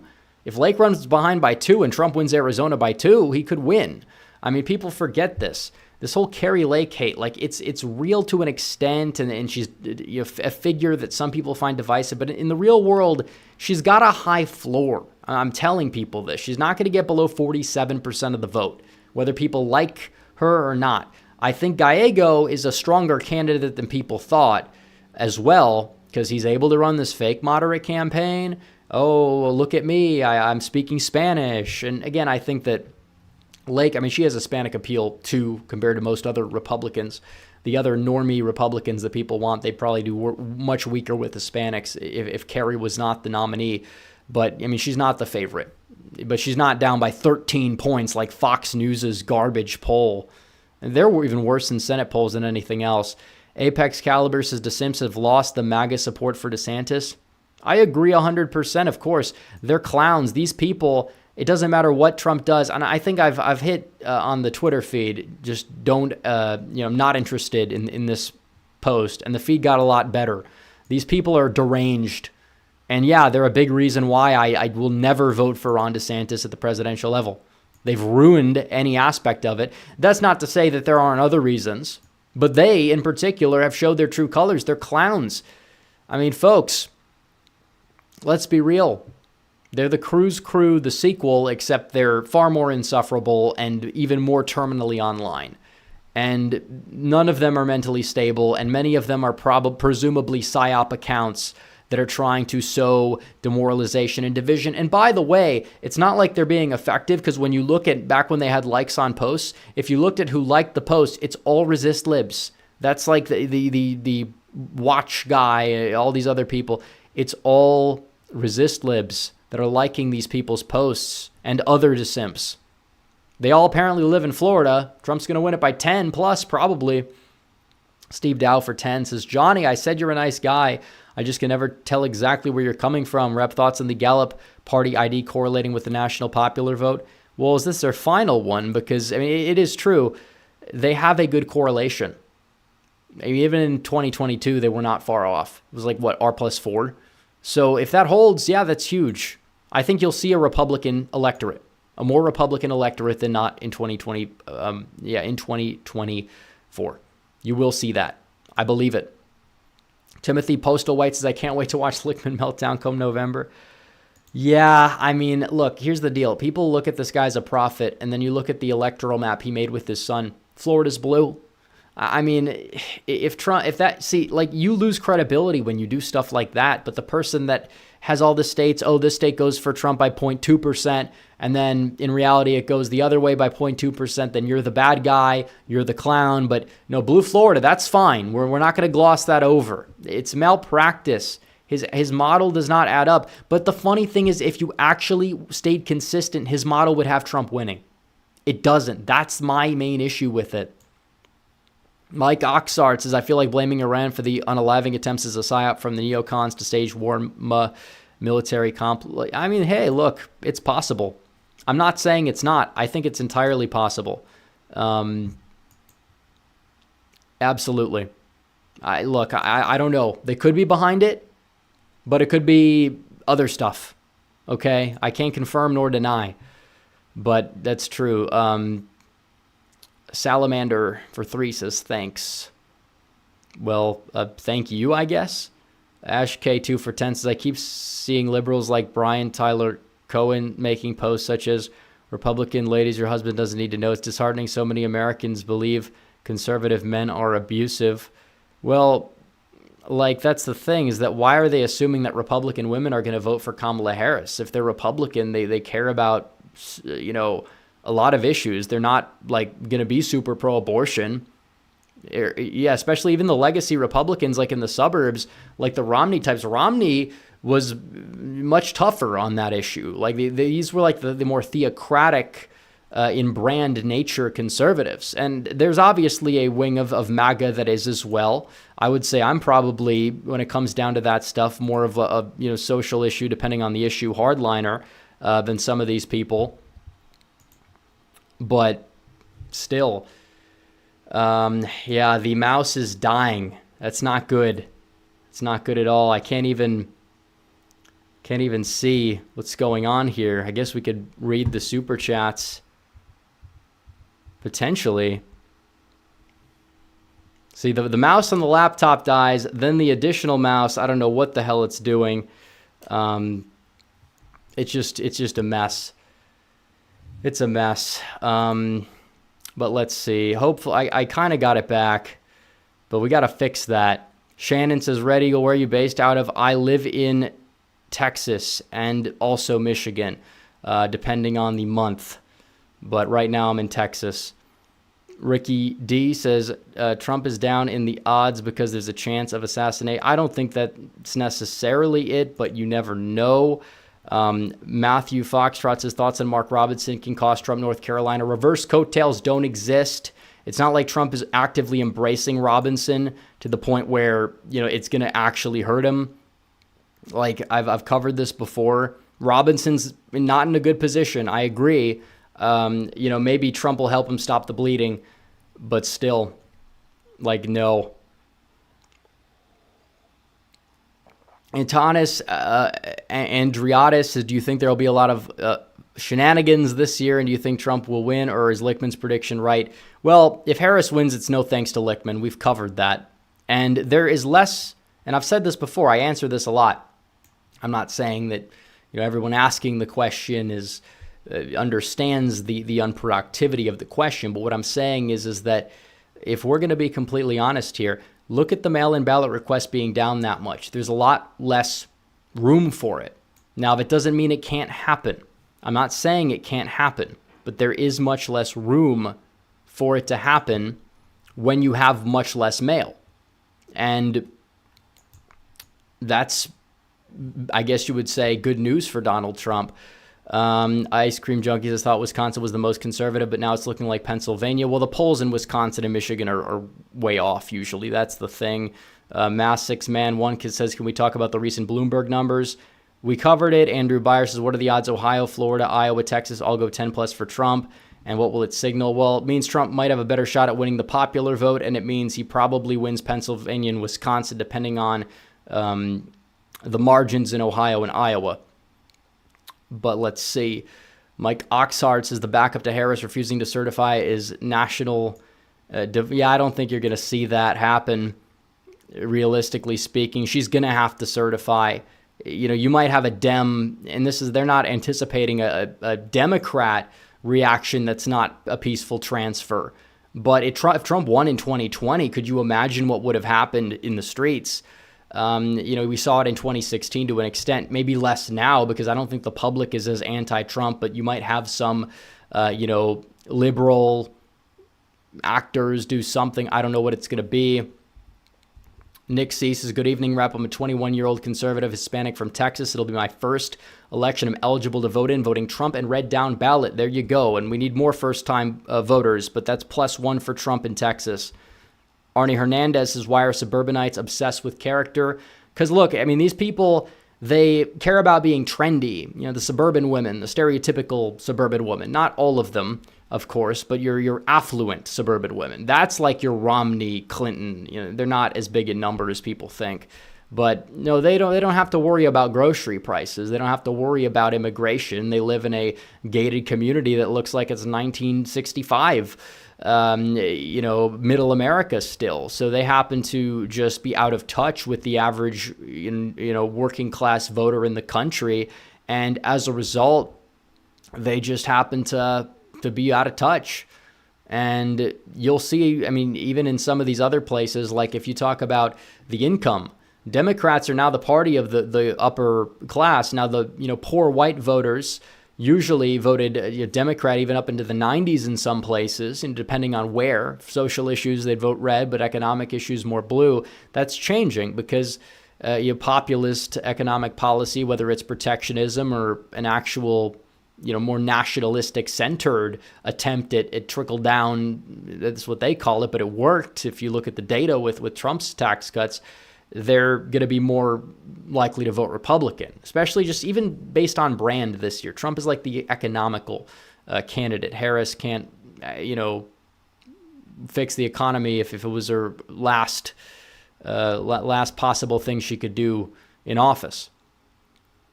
Ragdoll MMA says, what state will trend red and blue the most? We'll see. Red might be a state like Hawaii, maybe like New York or Florida. Blue, we'd be talking about, maybe Kansas, maybe Colorado again, although maybe Trump might stagnate. Just depends. They count fast, so we'll get some intel. Ice Cream Junkie for 10 says, what's the deal with the National Popular Vote Interstate Compact? Do we need to be concerned that Trump wins the Electoral College, but they get enough blues? Well, it's not constitutional, and it's also not in effect. And if it were ever to go into effect, it would be struck down instantly. So it doesn't matter. For example, Trump wins the popular vote. He's not going to win Colorado or all the blue states that have joined that pack. And does the popular vote even... is the bias possibly going back to zero? It's possible. This is why I like the Electoral College, and it's why even Democrats may have been a little bit short-sighted to get rid of it, depending on how these trends go in the long run and what happens. Real Texan Politics says, Emerald Robinson's a Fed who wants us to stay home and let Kamala and her cronies walk all over us out of fear of voter F or don't listen. Well, here's the thing. Even if you agree that there's a 99% chance that the Democrats are going to engage in utmost shenanigans to allow Kamala to win the final count if it was unethical. How is that going? Why should you not vote out of the 1% chance that Trump can win? Like, that's the thing I don't understand with these people. Tom Sav, message retracted. Andrew Byer says, how will partisan hacks like LTE have viewers when they get proven wrong 2 elections in a row? Well, people say that about me. That's the thing. What did LTE get proven wrong? Like 2020, he didn't get a lot of hate, despite his margins being way off, because he had a Biden win. And I didn't even get that much hate because my margins were, relatively grounded, closer to reality. And of course, other stuff we don't need to mention that is less likely to happen this time, as I've said. But, will he have... Yeah, of course people will have viewers. Oh, it's one bad cycle. That's the thing. People come for analysis. We could be wrong, and we'll still have an audience as well. The bottom line is you try to analyze things as they come in. People listen, and we'll see how it shakes out. My problem more so is not people watching YouTube videos. It's the pollsters that are wrong and wrong and wrong, and then act like, 2022 is the only year that matters, when if you actually look at what happened in 2022, that would be, an understanding of why those left-leaning pollsters are actually trash during presidential years, because you can't predict a midterm year with an electorate that's that, high propensity, and say, well, this is because that's always been their problem. It's never been the secret Trump voter or the shy Trump voter. That's always been a myth. It's the hidden Trump voter that they can't reach. That's the thing. Nick C. for 20 says, question, do you believe more young men will come out for Trump? I believe it could be a group that shocks many, and I hope it'll be the case. Keep up the good work. Absolutely. Young men will. I feel like Trump could win. He could even win men 18 to 29. Now, he'll get decked among women, but we got to come out and vote. Like, that's a demographic that should be voting heavily Republican. Young men are the most left behind group of people in this country for so many reasons. And maybe we'll get into that more after the election, because I feel like it is a discussion that is grounded in the numbers, ties into a lot of things, that it's important for people that care about electoral politics to understand the problems that face this generation. And it's only getting worse from here, especially with social media. We grew up with Windows XP. Maybe you had got your first iPhone in middle school. These kids grow up on the iPad. Nowadays, it's going to get worse and worse as the years go by. Dylan Allen says, my guess is that Trump carries Georgia, North Carolina, Pennsylvania, and Arizona. It's possible he could flip Nevada and Michigan. It will be close. Yeah, I think that those 4 states, that's the 4 he's in the best position in. But Wisconsin, people sleep on it. That polling error it's going to happen again. The question is, will it be by how much, and what will the results look like? It's hard to tell. Maybe the final Seltzer poll is going to give us a lot more insight. We'll see. Or maybe they'll lay another egg and be wrong. Who knows? Dylan Allen says, for the popular vote, Harris will have to win between 1 to 2 million, or Trump carries the popular vote between 250,000 to 1. I don't know what you mean by that. Also, even if he's down in the polls, Trump has overperformed in places like Wisconsin, where Biden was up by 6 to 7 on election day and barely won by 20,000 votes. All eyes on Erie County. Yeah, Erie's a bellwether, but again, Trump, you look at the Supreme Court race, it's not a good comparison, but Republicans won it and lost the state in 23. But I agree that if that flips, it's good news for Trump. I would watch Bucks County. I'd watch the shift there. If Trump improves at all, there's a good chance he takes that state. I'd watch Philadelphia city proper. Look, these urban areas are being hit worse than ever. And Trump improving among Hispanics in New York City, that in 2020, it did carry over to Pennsylvania, despite, Philadelphia Joe on the ticket, whatever you want to call him, any name in the book, give him any city in Pennsylvania. He's whatever. Trump was right. He gets the pilots coming in. He's like, I used to fly a plane. He goes to Minnesota. He said, I used to live in Minnesota. It's true. I have a short on my channel where Biden is talking about all the communities that he grew up in. He didn't grow up in any of those communities. AM for 20 says, how is Anna Paulina Luna doing? I heard she was, okay, the Florida polls are garbage. They were wrong in 2020 and 2022. Look, she's going to be fine. It's a Trump district. Now, she's going to win it. She'll win it. I'm not worried about that seat or any House seat in Florida. Democrats can dump every dollar they have into Florida and even Texas. Ted Cruz, he's not that liked, but he's going to win. He's going to win, period. I could see Allred get it within like 4. But that's going to be not thanks to Trump underperforming. It's going to be because Cruz is not likable. And Allred he's running smart ads. He's basically running ads during football season leading into, his past NFL career, which is gimmicky and is not going to win him the election. But it shows that he's allowing himself to be defined. Now, I do think that he is an underperformer. He is a clown. He's going to lose. He might even lose by more than 5, but I'm not worried too much about that race in terms of the prospect of it flipping.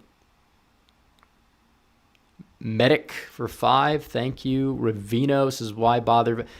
See, you gotta get out of here, man. Like you say, why bother vote? How do you know that? How do you have the intel? Do you have the data? You're not even from America. You're Australian. It seems like you could just be trolling. But that's not how it works. You're going to vote if you're not you, because that would be shenanigans technically. But people that are watching are all going to vote. We had 5% that were eligible that wanted to in 2020 on this channel that sat out of the election. That cannot happen again, period. You have to make a plan to vote, and you have to do it. Ash K2 says, Vouch claims conservatives are lonely and miserable fascists. Also suggests GOP needs to be banned, but left are defenders of democracy. Well, these are just people that are crazy people, man.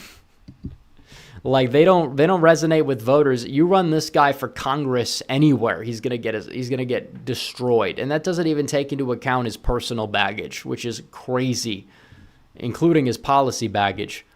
Fax Johnson says Rhode Island's going red, and so is New Hampshire. Okay, let's not get ahead of ourselves.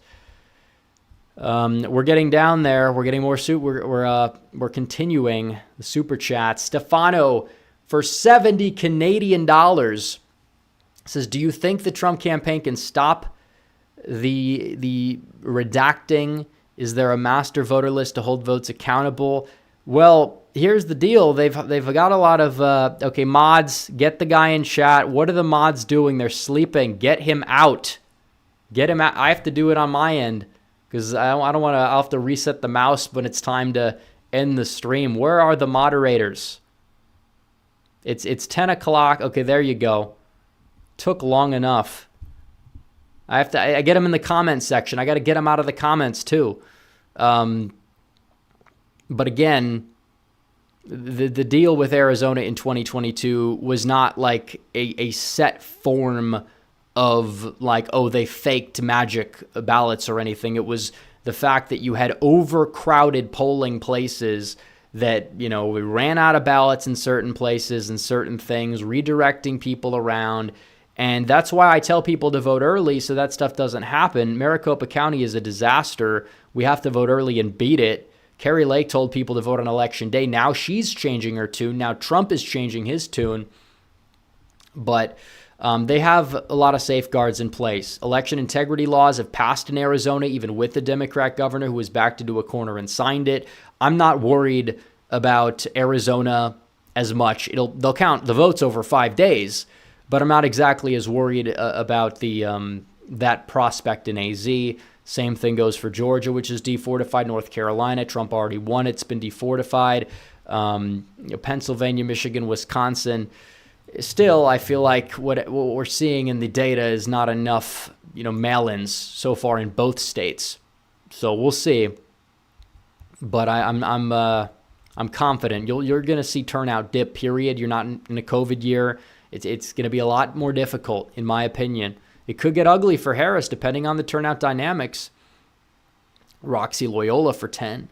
Ragdoll MMA says Walls may be worse than Kamala. I can't stand the guy, man. I can't stand the guy.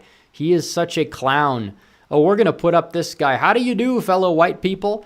Yeah, this guy is just a clown. Like he's like the white guy from the commercials, the stereotypical commercials where the white guy has to always be like the, low T, castrated, like do nothing guy.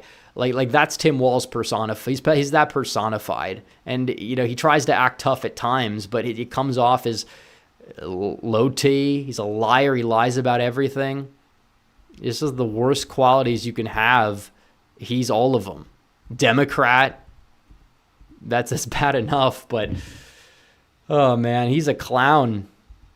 Vance is going to destroy him. As that brings us to the $20 super chat from Tucson Paleocon. Yeah, Vance he'll win the debate. Democrats, some of them are probably going to have to twist themselves into a pretzel about how Tim Walz won that debate. But if you watch J.D. Vance go up against these reporters, just watch the videos. They're all over YouTube. He does it so well. I've never seen anybody do what he's done. He is so talented.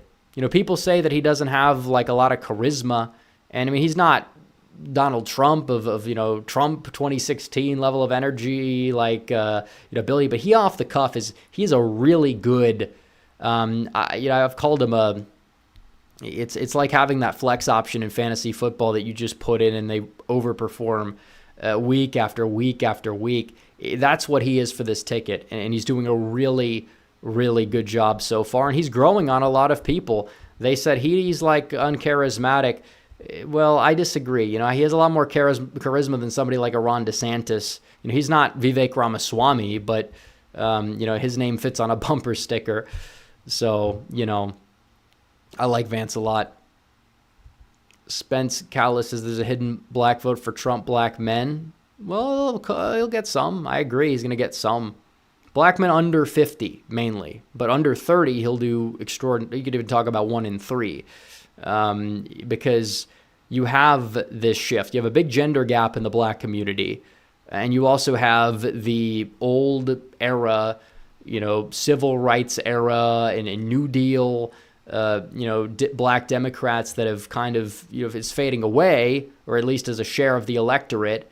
And you have more people. And of course, it's true, Democrats, most black people will still align with the Democrat Party, but there's less of this obligation now compared to even 8 years ago, for example. And if it wasn't for, I feel like, the BLM stuff and COVID, you would have seen the realignment accelerate. I'm not saying Trump's going to win 20% of the black vote, but do I think he could get to, 13?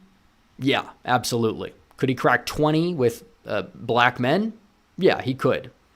I mean, under even the NAACP, Harris is only up 26 among black men under the age of 45. I think that's too bullish on Trump, but you are seeing things shift in real time. You are. I mean, the gender gap is playing a role. The more capitalistic aspect of things will play a role to an extent, depending on the income level. Of course, the individual who's still on welfare is going to be more inclined to still support the Democrat, but it's not like a monolith in the community. But I mean, even so, you're having a lot of people who just are disaffected because they're like, well, we've been voting for these people for all this time. What do we have to lose by trying something new? So he's not going to win a giant share of the black vote. But in Georgia last time around, he got 6-7% of it. If he gets that up to 11% in Georgia, Harris is cooked, especially with turnout being lower. Trump could bleed support among suburban whites even at that point, and he'd still probably carry the state of Georgia, which I think is, Harris is being boxed out at 270. She probably, the internals in Pennsylvania people say are really bad for her. I believe they're bad for her because judging the dynamics and the emphasis on North Carolina and Georgia, it's a little strange to me. And I say this as somebody who thought there was zero shot Trump was going to win Georgia about a year and a half ago. Libertarian Spirit says, what do you think of the Austrian School of Economics? It's intriguing. I don't think it's entirely feasible, but it is intriguing. Daryl Miranda says, does the 750,000 name removals from North Carolina ballots benefit the GOP? Probably benefit the GOP overall. I think it's a good thing on net. Also, Dominicans in Pennsylvania are with Trump. Well, that's good to hear.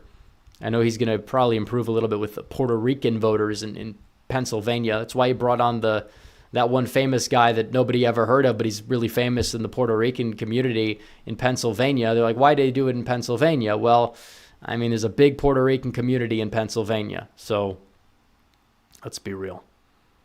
Dakota Amana says, well, will we get early voting results and exit polls? Well, exit polls will be released before the election, polls close. I will tell people, do not jump to conclusions off the CNN Edison exit polls, whether they're good for Trump or bad for Trump.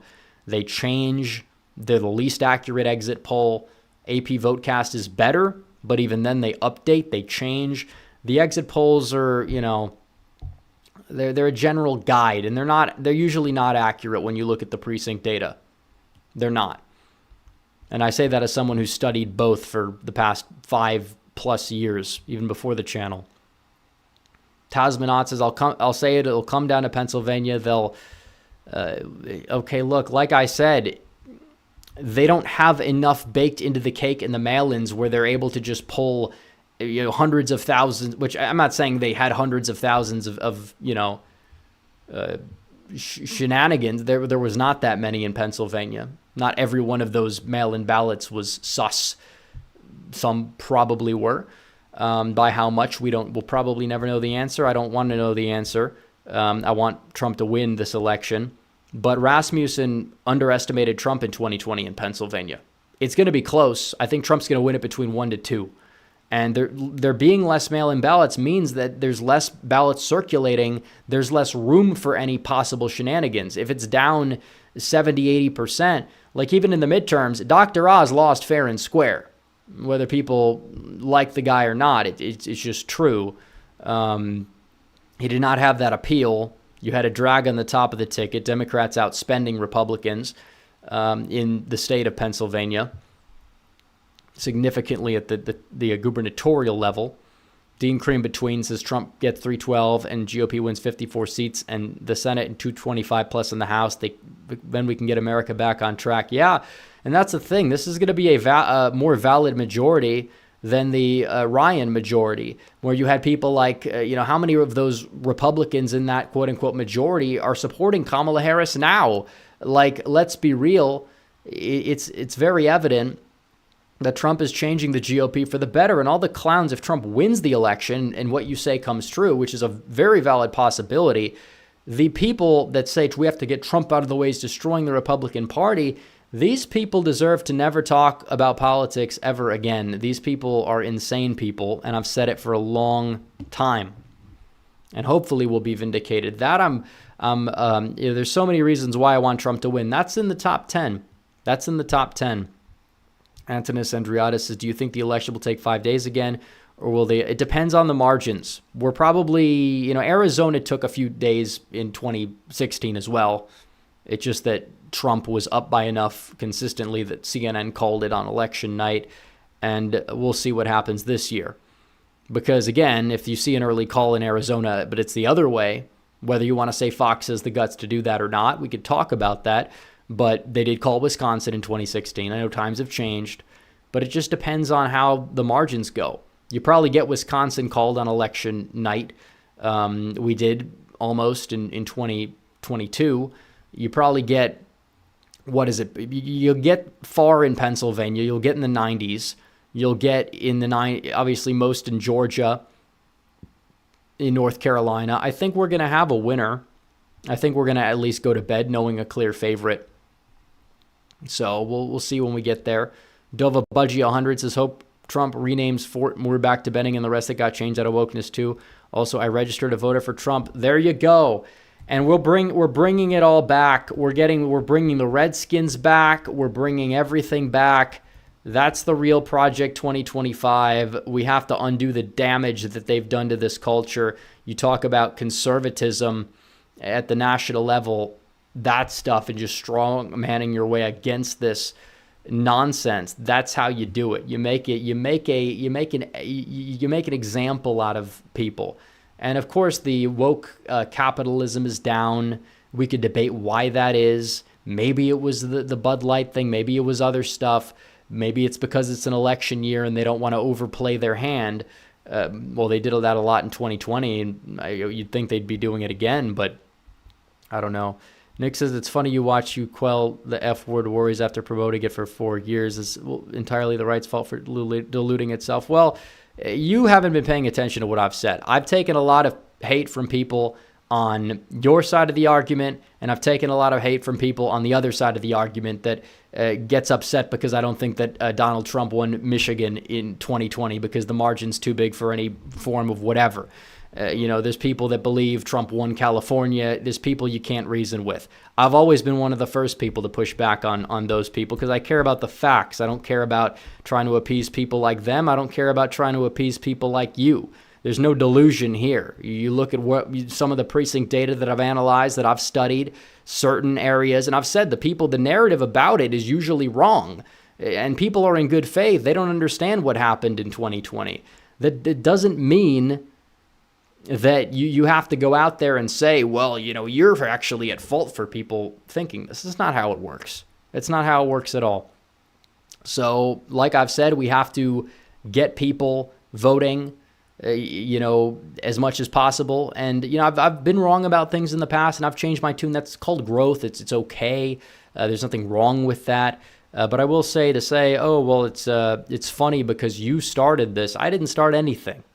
I try to look at the data I've said on my channel for 4 years. When I look at the map in Wisconsin in 2020, maybe I have a different theory about some of the ballots, but they're there. I say, oh, well, we have to improve this much in Wisconsin to win. That's what my channel is basically about. So this is not, I try to stay grounded in basic reality here. Maybe you disagree with, you think I'm too conspiratorial? Fine, but I've always been consistent in that I say, no, you vote. You don't quit voting because there's elections that people think are sketchy. That's always been my take on this. Mike Oxart says Kamala has more teeth than walls. Maybe. He's a blowhard, man. Real Texan politics is doubt both win, but who's more likely to win in your opinion, Larry Hogan or Dan Osborne? I could see Osborne getting it close.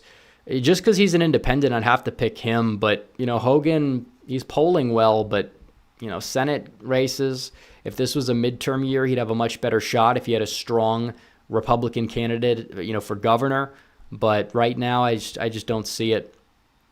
James says, I've had extreme anxiety for months about the uncertainty of the election outcome. I don't think it'll ease unless Trump wins. Well, you know what to do. You have to play your part and volunteer and get other people to vote. Like, that's what you can do in the meantime. And if you don't get the result you like, you did everything you could do. I think that's what you need to be doing, and that's what everybody needs to be doing. Naira Nalmed says, happy to support you. Patriots should visit Trump's volunteer website. Even those in blue states can sign up to help out. Yeah, I mean, Turning Point Action app as well. I think you can phone bank in swing states if you don't live in a swing state. James says, if my life depended on choosing the election winner, I'd probably select Harris because of my experience. I don't think I would, actually.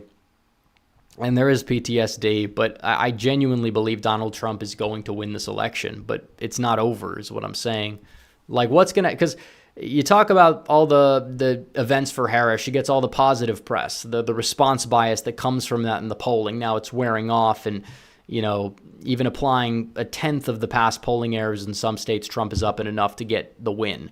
And then conventional wisdom, and then you have the Notre Dame students poll. It's flipped on its head. At least the young voters that are enthused are now for Trump. That's good news. And that's even post-Dobbs. Like I said, it wouldn't have an impact because of Trump's stances on the topic. And yeah, Apex Caliber says Vance docs on X sus before the VP debate. Well, I think they're desperate, so they're just going to leak that file beforehand. But the problem is it's all public information. Maybe not the docs aspect, but the dirt drop. That's just a typical Oppo research file. You want to vet candidates. They say, oh, they didn't vet Vance. Well, they did, and you just prove yourself wrong, dummy. Okay, these people are clowns. Mandorian says, out of all the swing and battleground states, which one counts ballots from the slowest to fastest? Well, if you count Florida as a swing state anymore, most people don't. Florida, Texas, Ohio, those states count quickly, but they're not really swing states. Georgia, North Carolina probably get a faster count than most. Wisconsin this year might go a little faster. The rest, Pennsylvania is going to be decent. Michigan will be fine. Arizona, Nevada, don't even I would not even, obviously we're going to have targets, but if it's too close to call in those states, even from an informal call, oh, Trump's the clear favorite in Arizona, or he's the clear favorite in Nevada, then we're just not going to be able to make that call. Zane says, just got here. What's your prediction for Wisconsin? I have Trump up by around 2. I think he's going to hold his own in the WOW. He might lose a bit in Ozaki. Maybe Waukesha is going to be 50-50 in terms of the trend. It's going to stagnate. He might do a tad better in Racine, Kenosha, Washington County. I think he does better in the Bow counties, the Green Bay, Fox Cities region. And then the Driftless area, I think he's going to do very well. Just he'll do very well among white working class voters as a whole. The county results, if that happens and he does continue the realignment the way a lot of people are expecting, you're going to see a lot of shifts. You're going to see a lot of shifts that you would not ordinarily anticipate in some counties. Like Kent County, Michigan might move right despite its leftward trend, just based off of certain demographics moving to the right more than other demographics will continue moving to the left, but moving left by less. So that's it. I think we're going to wrap things up. Our mouse is virtually on life support. Hopefully we get it to work so we can end the stream here. I don't know. It's unclear if we will be able to do so as it stands, but we'll be wrapping up. So anyways, guys, thanks for watching. Like the stream, subscribe, hit the bell, follow the social medias, check out the fundraiser for polling to help out, check out the merch store, buy the merch. I'll see you guys next time. Red Eagle out.